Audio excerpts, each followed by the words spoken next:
Hello everybody, we want to make a point that ophthalmology is being completely revolutionized by virtual reality and augmented reality. And one of the things I can tell you is about this book.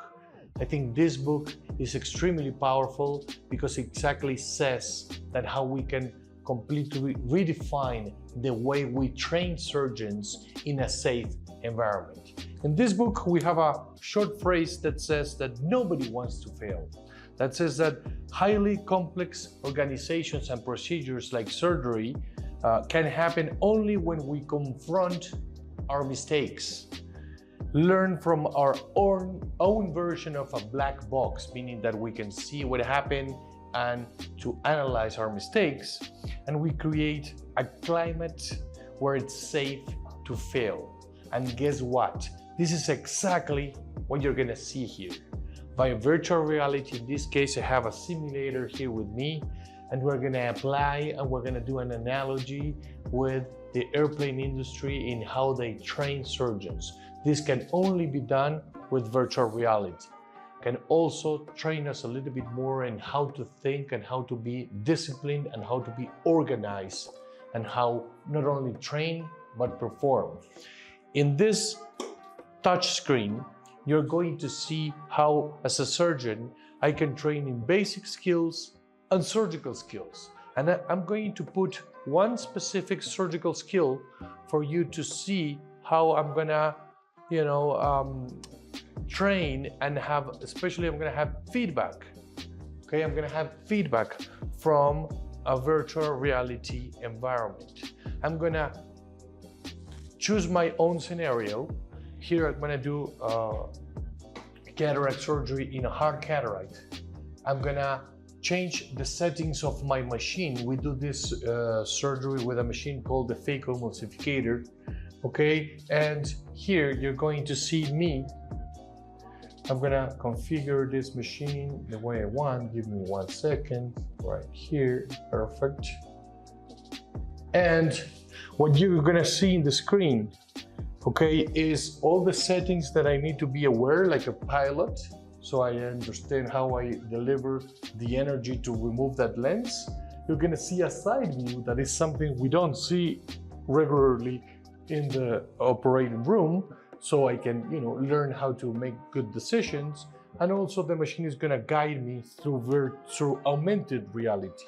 The important thing is how we're gonna use not only virtual reality, but augmented reality. Those lines with colors are guiding me to do something that we call the sculpting. Look, I need to go in position 3, come back in position 1.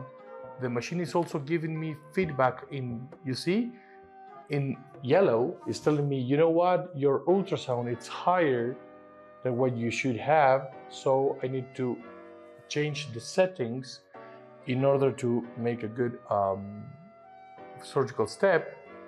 And look at the side view, how I also have lines that are guiding me how to do it correctly. Now I'm gonna rotate that lens, and you know what I'm doing? I'm doing grooves. These grooves are gonna allow me how to crack the lens, and then I'm gonna remove it from the capsular bag.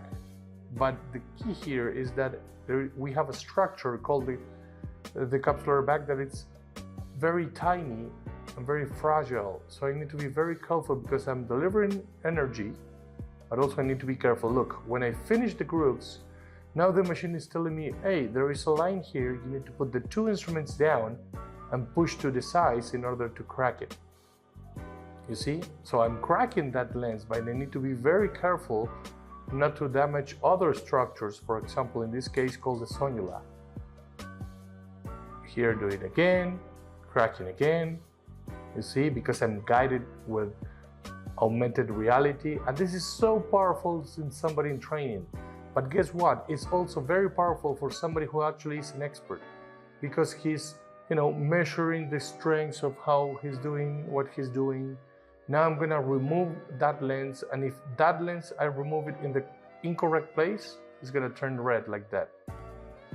See, but in quadrant removal, I'm gonna raise the vacuum.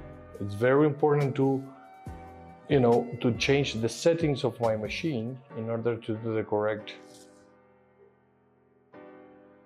surgical step. Go again, look at this, position 2. I'm going to try to go to high vacuum and occlusion and remove it. If I can go with that fragment, I'm going to choose another fragment. Look at this, here it comes to me, and if I'm in the correct area, it's green. If I'm incorrect, it's red. You see how powerful that is for somebody not only in training but an expert to be aware in the place that he's delivering ultrasound. So it's interesting how it's not easy to hold the lens, even with high vacuum. Now I'm bringing it to me through the capsular rhexis, and then I'm doing it again. I want to finish this surgical step in which fidelity is very high. I'm going to go for that fragment again. 2, 3, 2, 3. Good. I want to finish that task again because of the most important thing about simulation. Look at this. In this case, it's penalizing me big time for my score.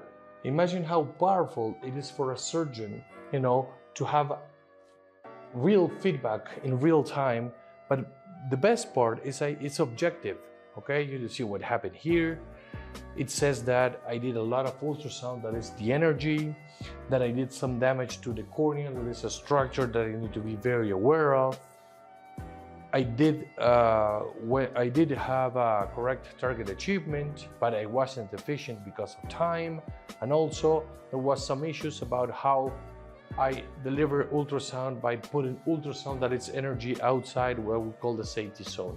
And here I'm going to have a time lapse in which it's going to go moving forward fast, but it's going to stop in every place that I did a mistake.